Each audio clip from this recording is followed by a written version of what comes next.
Halo sobat sekalian, kita jumpa lagi. Selamat datang kembali di channel Tutor Sains. Kali ini kita akan membahas soal kompetisi sains nasional tahun 2020 bidang fisika nomor 6. Kita lihat soalnya. Sebuah partikel bermasa M meluncur di atas sebuah lengkungan logam licin ABC, di mana titik B adalah titik terendah lintasan yang berbentuk setengah lingkaran dengan jari-jari R. Kita lihat pada gambar ya. Selama partikel meluncur pada lengkungan, dua buah gaya F1 dan F2 bekerja pada partikel. Diketahui besar kedua gaya konstan. Arah F1 selalu menyinggung lengkungan, sedangkan arah F2 konstan membentuk sudut beta terhadap garis horizontal. Jika partikel dilepaskan di titik A dan percepatan gravitasi adalah G, tentukan A. Usaha total oleh gaya F1 dan F2 ketika partikel sampai ke titik B. Nyatakan jawaban Anda dalam F1, F2, R, dan beta. B. Besar gaya kontak antara massa M dengan lengkungan di titik B. Nyatakan jawaban Anda dalam F1, F2, R, M, G, dan beta. C. Besar gaya F2 jika laju partikel titik C sama dengan 0. Nyatakan jawaban Anda dalam F2 dan beta. Di sini ada petunjuk. Integral sin X dx itu sama dengan min cos X tambah C. Dan integral cos X dx itu sama dengan sin X tambah C. Oke, kita masuk ke pembahasannya. Nah, untuk menyelesaikan soal ini, kita ilustrasikan kejadiannya. Partikel bermassa M ini, dia akan bergerak dari titik A menuju ke titik B. Dan sepanjang pergerakannya, akan ada dua gaya yang bekerja. Nah, lengkungan ini dia memiliki jari-jari R. Dan ada dua gaya yang bekerja, yaitu F1 yang membentuk sudut tangensial dan ada gaya F2 yang membentuk sudut beta terhadap horizontal. Nah, kita lihat pertanyaan yang pertama. Berapa besar usaha total oleh gaya F1 dan F2? Usaha total oleh gaya F1 dan F2 kita simbolkan sebagai WF. Nah, WF sama dengan integral dari gaya total dikali perkalian secara dot dengan dr. Di mana dr adalah perpindahan partikel dari A ke B. Ya. Nah, kita lihat. Segmen perpindahan dr bisa kita nyatakan, oke, saya gambarkan kembali ya lintasannya dari A ke B. Segmen dr dia bisa kita nyatakan dalam bentuk segmen kecil dr. Sekarang kita lihat perkaliannya ini secara dot, sehingga yang akan kita kalikan dengan dr adalah gaya-gaya yang memiliki arah yang sama dengan dr. Nah, kita lihat di sini. Sini ada gaya F2. Nah, kalau kita misalkan partikel ini pada sembarang posisi, dia terhadap titik awal, nanti dia akan membentuk sudut theta. Jadi theta ini adalah perubahan sudut dari kondisi awalnya ya. Nah, kalau misalkan di sini F2, maka bisa kita proyeksikan ke arah radialnya. Ini nilainya sama dengan F2 cos theta kurang beta. Sedangkan ke arah tangensialnya, bisa kita nyatakan dia sebagai F2 sin theta kurang beta. Nah, kita lihat. Yang searah dengan dr adalah F2 sin theta kurang beta. Sedangkan F1 arahnya berlawanan.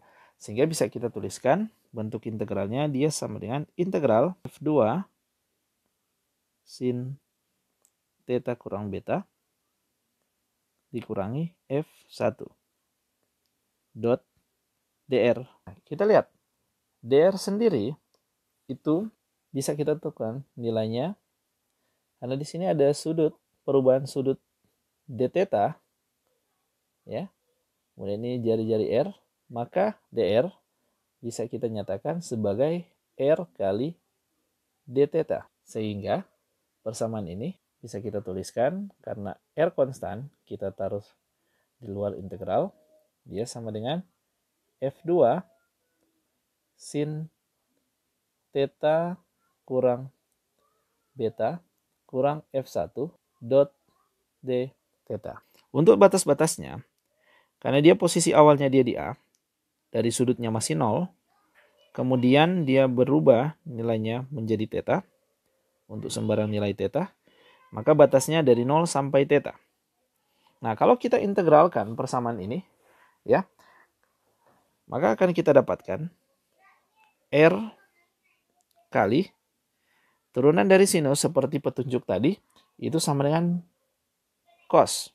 Sehingga hasilnya dia menjadi min F2 cos theta kurang beta. Kemudian integral dari min F1 d theta itu hasilnya adalah F1 kali theta. Dengan batas bawah 0 dan batas atas theta. Oke, kita substitusikan dengan nilai batasnya. Maka akan kita dapatkan R kali min F2 dikali cos theta kurang beta dikurangi cos 0 kurang beta dikurangi F1 kali theta kurang 0.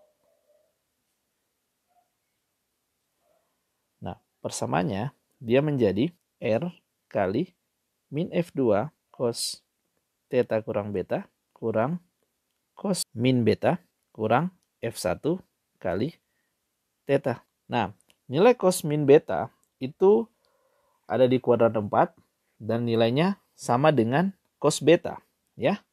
Sehingga persamaan bisa kita tuliskan R kali min F2 cos theta kurang beta kurang cos beta kurang F1 kali theta. Oke, di sini tanda minusnya kita kalikan ke dalam sehingga bisa kita dapatkan usaha oleh gaya F1 dan F2 WF sama dengan R kali F2 kali cos beta kurang cos theta kurang beta dikurangi F1 kali theta. Ketika sampai di titik B, maka nilai theta itu sama dengan pi per 2 atau 90 derajat. Maka kita akan dapatkan usaha oleh gaya F1 dan F2 itu sama dengan R kali F2 cos beta kurang cos pi per 2 dikurangi beta dikurangi F1 kali pi per 2. Nah, nilai cos pi per 2 kurang beta itu bisa kita dapatkan dari segitiga. Kalau kita misalkan di sini sudut beta, maka sudut penyikul lainnya pasti sama dengan pi per 2 kurang beta. Sehingga kita akan dapatkan cos pi per 2 dikurangi beta itu sama dengan sin beta. Sehingga usaha total oleh gaya F1 dan F2 bisa kita nyatakan sama dengan R kali F2 kali cos beta kurang sin beta dikurangi F1 kali pi per 2. Inilah usaha total oleh gaya F1 dan F2 ketika partikel sampai di titik B. Nah, kita lanjut ke pertanyaan selanjutnya. Pertanyaan B, besar gaya kontak antara massa M dengan lengkungan di titik B. Nah, untuk menjawab soal ini, coba kita gambarkan keadaan ketika dia sampai di titik B. Nah, ketika partikel sampai di titik B, arah gaya F1 itu akan tetap membentuk tangan sial terhadap jari-jari R. Kemudian F2 akan membentuk sudut beta terhadap horizontal. Nah, jangan lupa bahwa untuk kasus B ini, maka kita memperhatikan semua gaya, bukan cuma F1 dan F2 seperti pertanyaan A, tapi juga gaya beratnya. Karena partikel bermassa M. Selanjutnya kita proyeksikan F2. Maka kita dapatkan di sini terhadap bidang horizontal, ya F2 cos beta. Sedangkan terhadap arah radial atau vertikal, F2 sin beta. Dan di posisi ini, ya, benda memiliki gaya normal yang merupakan besar gaya kontak yang ditanyakan di pertanyaan B. Nah, sekarang kita lihat persamaan gaya apa yang bisa kita tuliskan sehingga gaya normal bisa terlibat di dalam persamaan tersebut. Nah, kita tuliskan persamaan arah gaya radialnya, ya, atau persamaan sentripetal. Di sigma F sentripetal itu sama dengan M kali A sentripetal. Nah, kita dapatkan persamaannya ke arah radial ada gaya N tambah F2 sin beta tambah minus Mg. Kemudian sama dengan M dikali kecepatan tangensial di titik B kuadrat per R. Nah, di sini muncul variabel kecepatan tangensial Vb ya di titik B. Maka kita butuh persamaan lainnya yang mengandung nilai Vb. Karena sebelumnya kita sudah menghitung usaha oleh gaya F, maka untuk memunculkan Vb, maka alternatif yang paling mungkin adalah dengan konsep energi kinetik. Nah, maka kita gunakan konsep usaha sebagai perubahan energi kinetik dari titik A ke titik B. Apa tujuannya? Tujuannya dari persamaan A kita mendapatkan konsep usaha oleh gaya F1 dan F2. Kemudian kita kombinasikan dengan energi kinetik yang akan menghasilkan persamaan Vb yang nantinya dikombinasikan dengan persamaan yang kita dapatkan sebelumnya. Oke, kita misalkan ini persamaan 1 ya. Selanjutnya kita tuliskan di usaha dari A ke B sama dengan perubahan energi kinetik dari A ke B.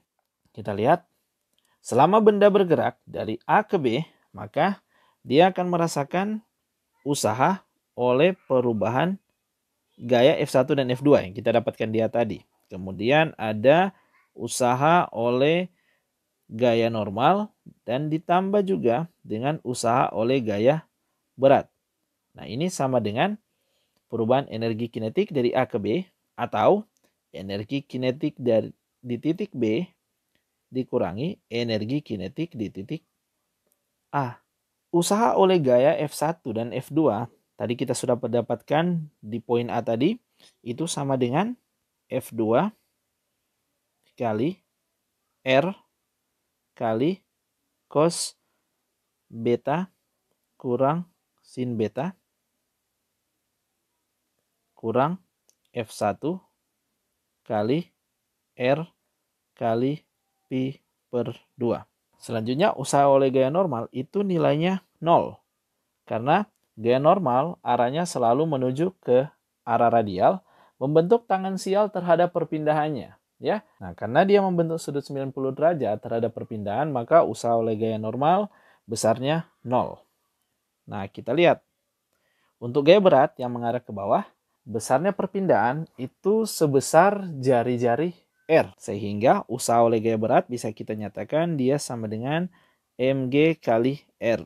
Untuk energi kinetik di titik B, itu sama dengan 1/2 M Vb pangkat 2. Kemudian energi kinetik di A, benda ini tidak didorong, ya, berarti tidak ada kecepatan awal, berarti nilainya sama dengan 1/2 kali M kali 0. Nah, kalau kita sederhanakan persamaan ini, kemudian kita kalikan 2, maka kita akan dapatkan M Vb pangkat 2 itu sama dengan 2 F2 kali R kali cos beta kurang sin beta dikurangi F1R kali pi tambah 2mgr. Nah, kita nyatakan ini sebagai persamaan kedua. Nah, kita lihat. Di persamaan kedua kita sudah dapatkan mvb kuadrat sama dengan. Nah, di persamaan pertama ada nilai mvb kuadrat. Namun sebelumnya, kita tuliskan persamaan 1 menjadi n sama dengan. Maka kita dapatkan n sama dengan m Vb kuadrat per R tambah Mg kurang F2 sin beta.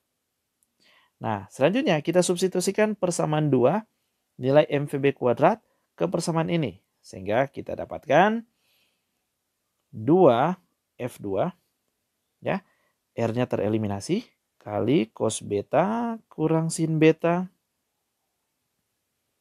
kurang F1 kali pi tambah 2mg tambah mg kurang F2 sin beta. Selanjutnya kita jumlahkan komponen-komponen yang sama. Maka kita akan dapatkan besarnya gaya kontak N sama dengan F2 kali 2 cos beta kurang 3 sin beta tambah 3mg kurang F1 kali P. Ya, nah, jadi kita dapatkan ya, ini besar gaya kontak antara massa M dengan lengkungan di titik B sama dengan F2 kali 2 cos beta kurang 3 sin beta tambah 3 mg kurang F1 pi. Kita lanjut ke pertanyaan C. Berapa besar gaya F2 jika laju partikel di titik C sama dengan 0? Seperti yang kita lakukan di poin B, maka di poin C ini untuk menentukan besar gaya F2 di titik C, di mana diketahui laju partikel di titik C sama dengan 0, maka kita gunakan konsep usaha sebagai perubahan energi kinetik. Kenapa? Karena diketahui laju partikelnya 0, sehingga energi kinetik di titik C pasti juga 0. Nah, kita nyatakan W sama dengan delta E. Yang kita hitung di sini adalah besar usaha dari A ke C sama dengan besarnya perubahan energi dari A ke C. Nah, seperti yang kita lakukan tadi, maka perubahan usaha, besarnya usaha dari A ke C itu sama dengan besarnya usaha oleh gaya F1 dan F2 ditambah usaha oleh gaya normal ditambah usaha oleh gaya berat dari A ke C sama dengan energi kinetik C dikurangi energi kinetik di titik A. Nah, sebelumnya kita hitung dulu berapa besar usaha oleh gaya F1 dan F2 ketika berpindah ke titik C. Jadi WF seperti yang kita dapatkan di poin A tadi itu sama dengan R kali F2 kali cos beta kurang cos theta kurang beta kurang F1 kali theta. Ketika partikel mencapai titik C, maka perubahan sudutnya itu sebesar 180 derajat atau pi. Maka kita akan dapatkan usaha oleh gaya F1 dan F2 itu sama dengan R kali F2 kali cos beta kurang cos pi kurang beta kurang F1 kali pi. Nah, nilai cos pi kurang beta itu seperti perhitungan di kuadran kedua. Di mana di kuadran kedua nilai cos adalah minus. Sehingga nilai cos pi kurang beta itu bisa kita nyatakan juga sebagai min cos beta. Sehingga WF itu nilainya sama dengan R kali F2 kali cos beta dikurangi min cos beta. Atau bisa kita tuliskan plus cos beta kurang F1 kali pi. Nah, kita sederhanakan persamaan ini, maka kita dapatkan usaha oleh gaya F1 dan F2 sama dengan R kali 2F2 kali cos beta dikurangi F1 dikali pi. Nah, selanjutnya kita masukkan nilai WF ini ke persamaan sebelumnya. Ya. Usaha sama dengan perubahan energi kinetik. Maka kita dapatkan nilai WF itu 2F2 R cos beta kurang F1 kali pi kali R ditambah usaha oleh gaya normal ya itu 0, kemudian usaha oleh gaya berat Nah, karena dia kembali ke ketinggian yang sama dengan titik A, maka usaha oleh gaya berat itu nilainya 0. Sama dengan energi kinetik di titik C. Nah, karena di soal diketahui laju partikel titik C sama dengan 0, maka energi kinetiknya juga menjadi 0. Dikurangi energi kinetik di titik A. Nah, karena di titik A itu tidak ada dorongan, bendanya meluncur secara bebas, maka energi kinetiknya juga 0. Nah, dari persamaan ini, maka bisa kita sederhanakan menjadi 2F2 R cos beta sama dengan F1 kali Pi kali R. Nah, kita eliminasi nilai R, maka kita dapatkan F2 sama dengan F1 dikali Pi per 2 cos beta. Nah, inilah besar gaya F2 ketika partikel mencapai titik C. F2 sama dengan F1 kali Pi per 2 cos beta. Itu dia pembahasan soal KSN Fisika tahun 2020 nomor 6. Jika berkenan, silakan di like dan komen video ini dan subscribe channel ini sehingga sobat-sobat bisa mendapatkan info-info terkait KSN maupun sains lainnya yang bisa bermanfaat buat sobat-sobat sekalian. Sampai jumpa kembali di video-video kita selanjutnya dan bye-bye.